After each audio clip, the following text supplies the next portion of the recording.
It's live. We are live. Hopefully you can see us. If you can, smash that like button. Let us know where you're calling from or calling from. What? That's not a thing. Where you dialing in from? Is that dialing in either? I know, right? It's all not even relevant. We just dated ourselves. Yes. All right. Dialing was a thing. When dialing was a thing, yes. Where are you logging in from? What city do you live in, or where are you currently residing? So, anyways, in 3, 2, 1, here we go. Yay! Happy Thursday, everybody. Happy Thursday. It is Quickie time, and this week is an amazing week. We're going to be talking about something that most people don't like talking about. But before we get started, tell us hello, so we can give you some prompts. Where are you from? Where are you from? Oh, Patricia, our buddy Patricia is giving us a thumbs up. What's up, Patricia? So, all right. Say that again. And she's coming in and joining us on our Quickie. She's joining the Quickie. So this week we are talking about rejection. And this is ASC Success Quickie, number 15. We are the Accountability Success Team. I'm Gary, and that is Apryl. And let's get into it. Are you ready, Apryl? Yeah. Let's do it. So I spent most of this morning sending out something and like having people know. And I don't think I mentally prepared myself for it, but I was like, this is great because now I can talk about it this afternoon about handling rejection. So it's perfect timing. So a lot of people, or at least, I don't know, if you're one of those types of people that just hates to even ask because you don't want people to even, you don't want to have the chances like totally being rejected or saying no, this is for you. And I will definitely say that I, struggle with handling rejection, and I'm trying ever so slightly to ask more and more because I know that it's really important in helping it get to where you want to go, but doing it from a place that is, a place of your own comfort. And so we're going to try to give you some tips this week to help you be a little bit more courageous in making those asks, and just handling, and understanding that no is going to be a part of any conversation at some point. And so we have to, buckle up and get ready to handle it with grace. So Yes. First tip, number 1. Yeah. Yeah, you want to do it or you want me to do it? Yeah. You know what? No, I'm not going to do it. You're going to do it. No. Yeah, go ahead, April. Okay. So number 1 is it's not about you. And you're probably like, yeah, I know. And I look at this tip and I almost am trying to absorb this as my own advice, right? Because it isn't ever about you. When you're asking a question, there's always at least one other person, when you're talking to a person, not like talking to a pillow or whatever. But when you have 2 individuals that are having a conversation and one asks the other something, the person who responds has 50% of the control of the outcome of that. And so when somebody says no, it doesn't mean that you're a bad person. It doesn't mean that whatever you're asking about sucks. It doesn't mean that you are a failure and you should never ask again. It's not fully about you. It's about making that connection with that other person and understanding that, you're offering something that they might need. And this might show up in the sense of asking somebody out on a date, or asking somebody to buy something from you, or asking somebody to accompany you somewhere that you don't want to go alone. All of these things is not about you. Everybody is in a space where, they get to make their own decisions, and just because they say no doesn't mean that, everything is a flop for you and, everything goes out the window. So just know that. And Gary, do you have anything to add?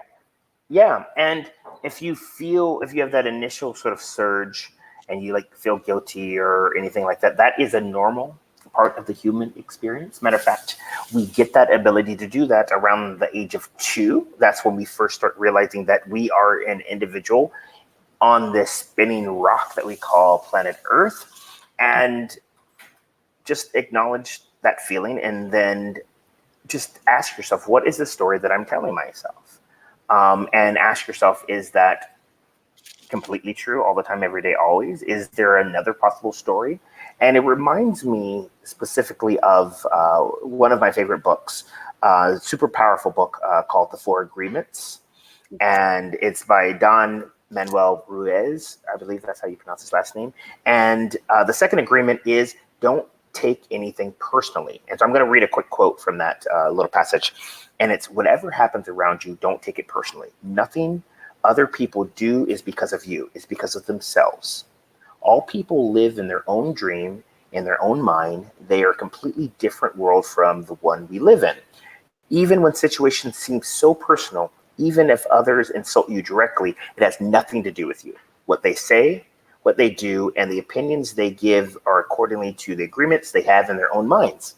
When we really see other people as they are without taking it personally, we can never be hurt by what they say or do. Even if others lie to you, it's okay. They're lying to you because they are afraid. So hopefully by hearing that, you can give yourself grace. Doesn't mean that it's not going to sting, but just realize that it's not about you. Yeah. And that brings us to, it's not about you. It's about me. It's not about me. It's yes. Anyways, it's a great tie-in to tip number 2 is reframe the story around the rejection.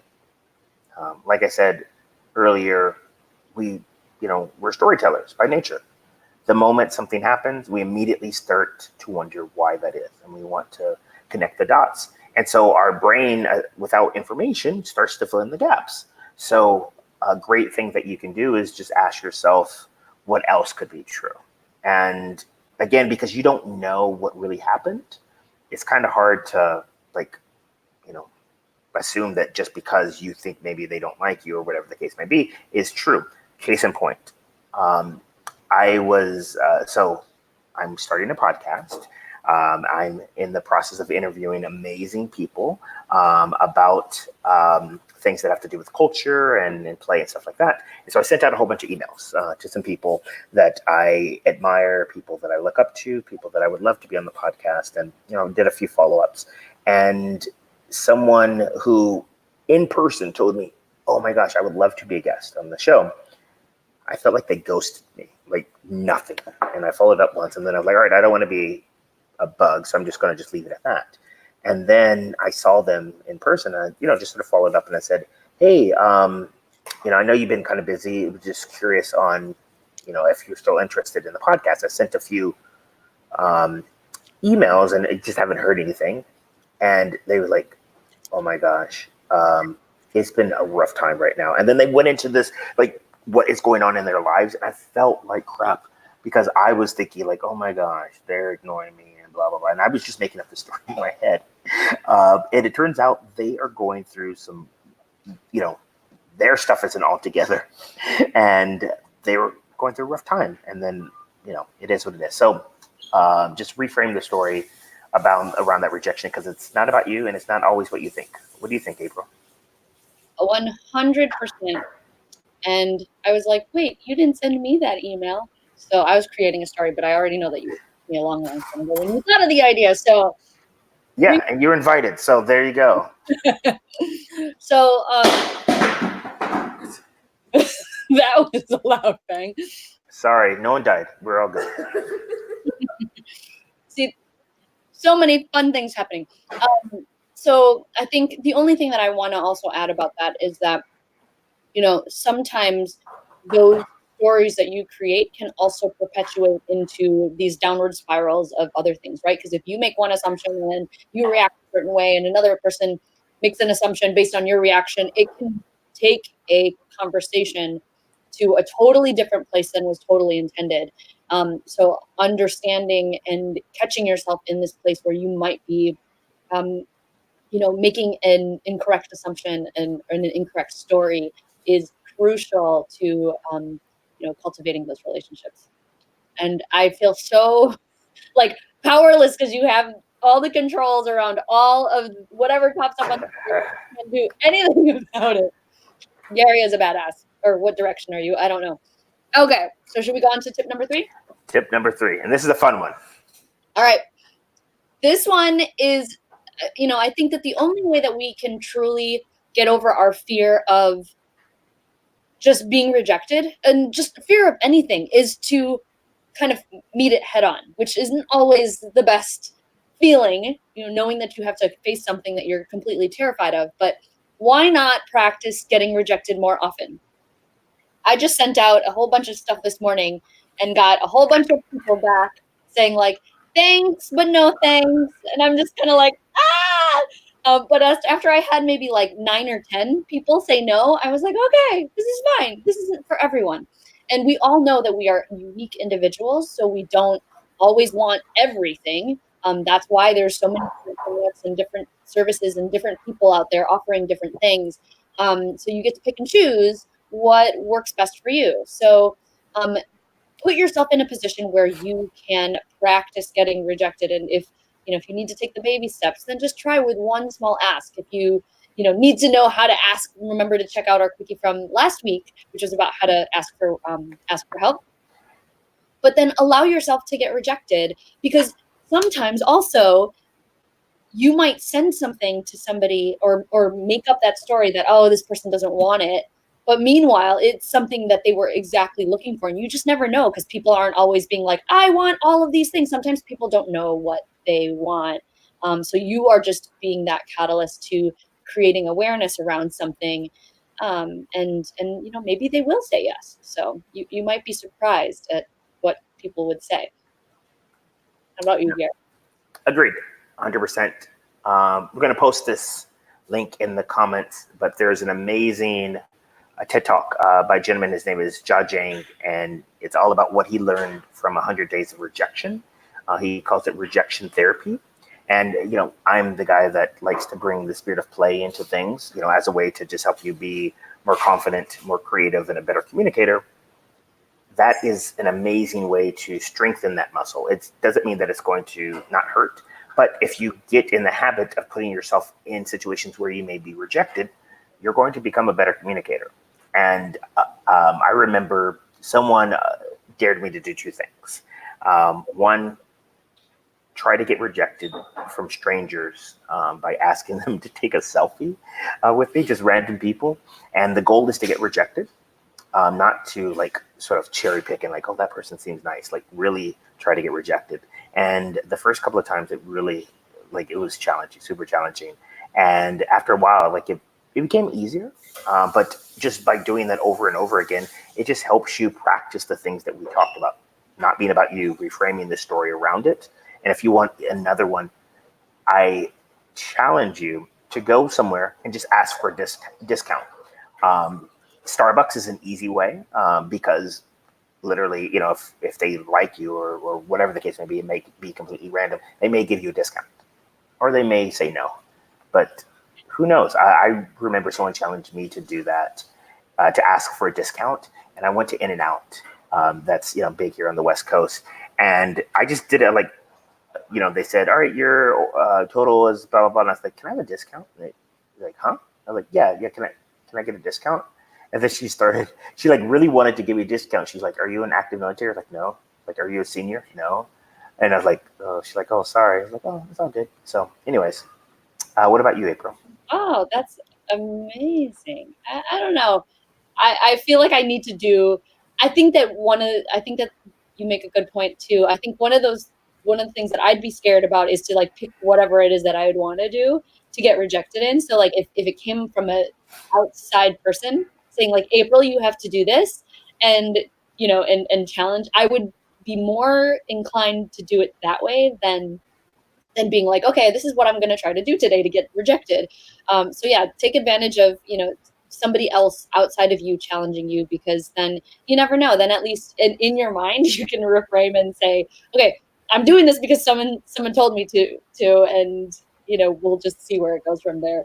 So you can kind of separate yourself from the ask emotionally a little bit. Because if you ask for something that you want and you're not really mentally ready to equip yourself with handling the rejection, then do something lighthearted and fun. That would be super, super awesome. Yeah, an easy way that you can practice being rejected is smile at every person that you make eye contact with. because some people may acknowledge that smile and give you a smile back, and some people might be like, eh.